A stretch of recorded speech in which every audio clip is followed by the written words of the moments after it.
Doctor plus நேயர்கள் அனைவருக்கும் வணக்கம். நான் டாக்டர் நித்யா, சித்தா பிசிஷியன். ஆண்களும் சரி பெண்களும் சரி சில காரணங்களால எலும்புகள் பலவீனமாக இருக்கிறது நமக்கு தெரியும். இந்த எலும்புகள் நமக்கு பலவீனமாக இருக்குன்னா சில சிம்டம்ஸ் நமக்கு தெரிய ஆரம்பிக்கும். சிம்டம்ஸ் அப்படின்னா அறிகுறிகள். பால்பிடேஷன் அதிகமா இருக்கு. ஸோ ஆண்களுக்கும் சரி பெண்களுக்கும் சரி பால்பிடேஷன் அதிகமா இருக்கா? இதற்கு காரணம் நம்ம உடல்ல கால்சியம் குறையிறது, அடுத்ததாக எலும்புகள் பலவீனமா இருக்கிறது ஒரு காரணம்.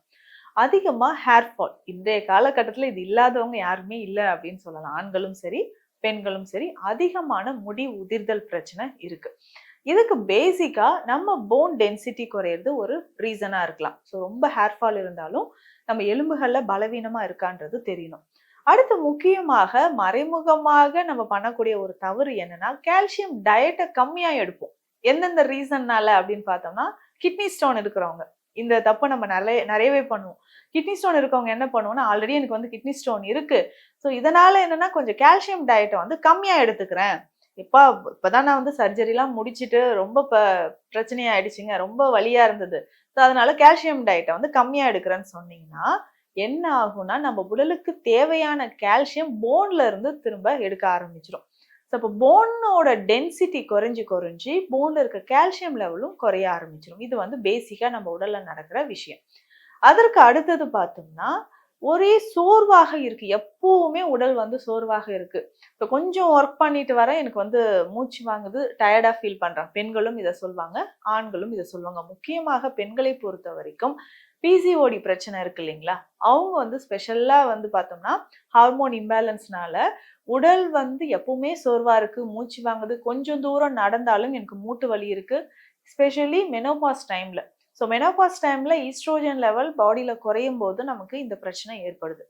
அடுத்து பார்க்கும்பொழுது ஆண்களை பொறுத்த வரைக்கும் என்னன்னா உடலில் டெஸ்டோஸ்டெரான் ஹார்மோன் லெவல் குறையும் போதோ எக்ஸஸ் பாடி ஹீட் ஆகுது.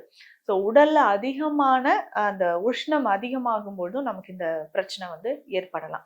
ஸோ இந்த மாதிரி கால்சியம் லெவல் குறையும் பொழுது உடல்ல எலும்புகள் வீக்கா இருக்கிறது நமக்கு தெரியும்.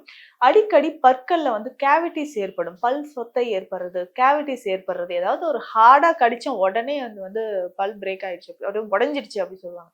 இந்த மாதிரியான பிரச்சனைகளோ அடிக்கடி நமக்கு தலைவலி ஏற்படுறது, இது எல்லாமே இண்டிகேட்ஸ் டு நமக்கு கால்சியம் லெவல் குறைவா இருக்கு, விட்டமின் டி குறைவாக இருக்கு, டெஸ்ட் எடுத்து பார்க்கும்போது தெரியும்.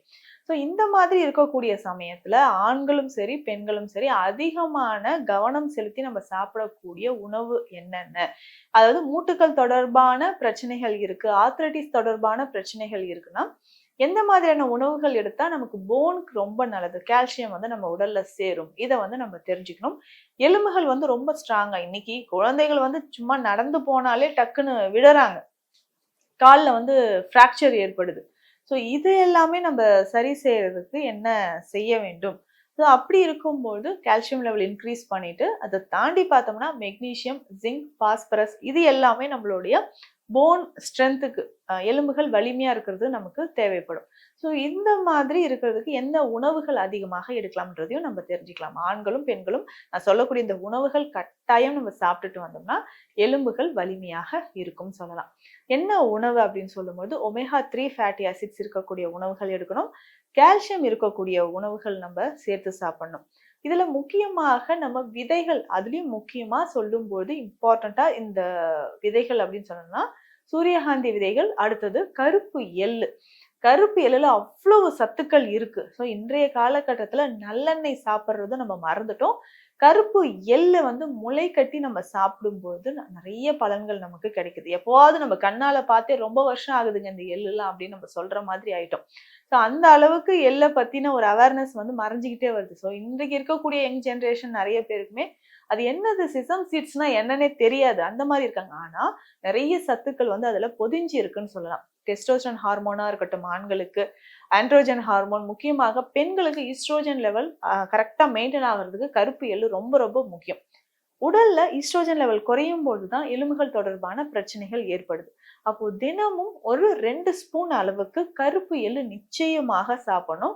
அதுவும் முளை கட்டி சாப்பிடும் பொழுது அது ஃப்ரூட்ஸோட சாலட்ஸோடையோ இல்ல வெஜிடபிள்ஸ் எல்லாம் போட்டோ இல்ல நம்ம சமைத்து ஏதாவது உணவுகள் சாப்பிடும் பொழுது அதுல இப்போ நீங்க சாம்பார் வைக்கிறோம், இல்ல நம்ம வேற ஏதாவது ஒரு சைட் டிஷ் ஆட் பண்றோம்னா அது முளைக்கட்டிய கருப்பு எள்ளு 2 ஸ்பூன் ஆட் பண்ணி நம்ம செஞ்சோம்னா அது சுவையும் அதிகமாக இருக்கும். அது சாப்பிடும்போதும் நமக்கு ரொம்ப ரொம்ப கால்சியம் வந்து நமக்கு இன்க்ரீஸா இருக்கும். ஏன்னா அது நெறைய பேருக்கு வந்து இந்த ஹேபிட் இருக்கும். ஸோ எள்ளு வந்து நெறைய ஃபுட்ல அரைச்சு ஊத்துறது, இல்ல எள்ளு சேர்த்து சாப்பிடுறது. அதுவும் முளைக்கட்டி அது சாம்பார்ல போட்டு சாப்பிட்டு பாருங்க. அது நல்லாவே டேஸ்ட்டாவும் இருக்கும், ஹெல்த்தியாவும் இருக்கும். கருப்பு எள்ளு உணவுல வந்து நெறைய சேர்த்து சாப்பிடணும். அதற்கு அடுத்ததாக முக்கியமாக கருப்பு உளுந்து, பார்லி. பார்லியும் ரொம்ப ரொம்ப முக்கியம். பார்லிய பொறுத்தவரைக்கும் அதுல இருக்கக்கூடிய ஃபைபர் என்னன்னா, நம்ம உடல்ல இருக்கக்கூடிய டாக்ஸின்ஸ வந்து எலிமினேட் பண்ணும். முக்கியமாக கால்சியம் லெவல இன்கிரீஸ் பண்றதுக்கு நமக்கு பார்லி ரொம்பவே ஹெல்ப்ஃபுல்லா இருக்கும். ஸோ உடல் எடையை குறைப்பதற்கு நம்ம பார்லிய பயன்படுத்தலாம். இந்த மாதிரியான உணவு முறைகள் இதனோட முக்கியமாக பார்த்தோம்னா, நம்ம இந்த வில்வ இலைகள வந்து பயன்படுத்தலாம். வில்வ இலைகள் எதற்கு அப்படின்னா, எலும்புகளை வலிமையாக்கும். ஸோ வில்வ இலைகளே பார்த்தோம்னா நல்லா திக்கா இருக்கும். ஸோ அந்த அளவுக்கு அது வந்து எலும்புகளை வலிமை சேர்ப்பதற்கு இலை கஷாயமாகவோ, இல்ல குடிநீர் சூரணமும் சித்த மருத்துவத்துல இருக்கு. அத நம்ம ஃபாலோ பண்ணிக்கலாம். சிலருக்கு வந்து குழந்தைகளுக்குமே இந்த பிரச்சனை இருக்கும். கொஞ்சம் தூரம் நடந்தாலே கால் வலிக்குது, குதிகால் வந்து வலி இருக்கு அப்படின்னு சொல்லுவாங்க. டெண்டான்ஸ் தசைகளோட அந்த இழைகள் டெண்டான்ஸ் எல்லாமே ரொம்ப வீக்கா இருக்கு அப்படின்னு ஃபீல் பண்ணீங்கனாலும் கால்சியம் லெவல் நமக்கு உடல்ல நிறைய தேவை.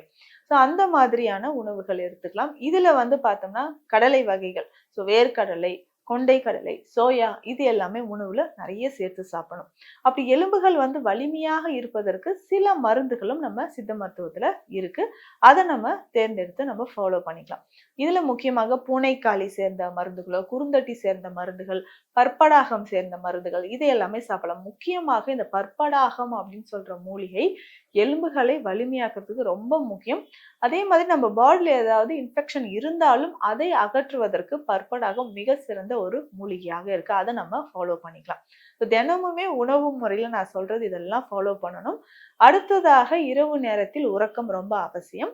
அடுத்து நம்ம வந்து ரொம்ப நேரம் நின்றுகிட்டே ஒர்க் பண்றோம்னாலும் கால்களுக்கு ஓய்வு கொடுக்கும். நிறைய பேருக்கு ஃபிளாட் ஃபுட் அப்படின்ற ஒரு கண்டிஷன் இருக்கும். கால்கள் வந்து அடியில சமமா இருக்கிற மாதிரி இருக்கும். அந்த ஆர்ச்சே இல்லாத இருக்கும். இந்த கண்டிஷன் இருக்கக்கூடிய நபர்களுக்கும் கால்கள்ல அதிகமான வலியோ இல்ல போன் வந்து கொஞ்ச நேரம் நிக்க நிக்க டிஸ்லோகேட் ஆன மாதிரி இருக்கும். ஏன்னா இது டெய்லி நம்ம நிறைய பேருக்கு பெண்களுக்கு இது முக்கியமா இதை நம்ம பார்த்துட்டு இருக்கோம். அந்த சமயங்களையும் கால்சியம் இருக்கக்கூடிய உணவுகள் நிறைய சாப்பிட்டுட்டு வரணும். எலும்புகள் வலிமையாக இருப்பதற்கு பார்த்தோம்னா அரக்கு தைலம் அப்படின்ற ஒரு மெடிசன் இருக்கு. இதை எப்படி நம்ம பயன்படுத்தலாம்? எலும்புகள் தேய்மானம் இருந்தாலோ, எலும்புகள்ல வீக்கம் இருந்தாலோ நம்ம அரக்கு தைலத்தை பயன்படுத்தலாம். இது நல்லா அப்ளை பண்ணிட்டு ஒற்றடம் கொடுக்கணும். ஒற்றடம் கொடுத்துக்கிட்டே வந்தோம்னா எலும்புகள் வலிமையாக மாறும். உணவு முறையில் நான் சொல்றது எல்லாமே ஃபாலோ பண்ணீங்கன்னா ஆண்களுக்கும் சரி பெண்களுக்கும் சரி உடல்ல இருக்கக்கூடிய அந்த அதிகமான வலி, எலும்புகள் குறைபாடு, கால்சியம் குறைபாடு இருக்கு, எலும்புகள் வந்து ரொம்ப வீக்கா இருக்குனாலும் இந்த உணவு முறைகள், மருந்துகள் இதை ஃபாலோ பண்ணலாம். இந்த பதிவு உங்களுக்கு பயனுள்ளதா இருக்கும்னு நினைக்கிறேன். மீண்டும் அடுத்த பதிவில் சந்திக்கலாம். நன்றி.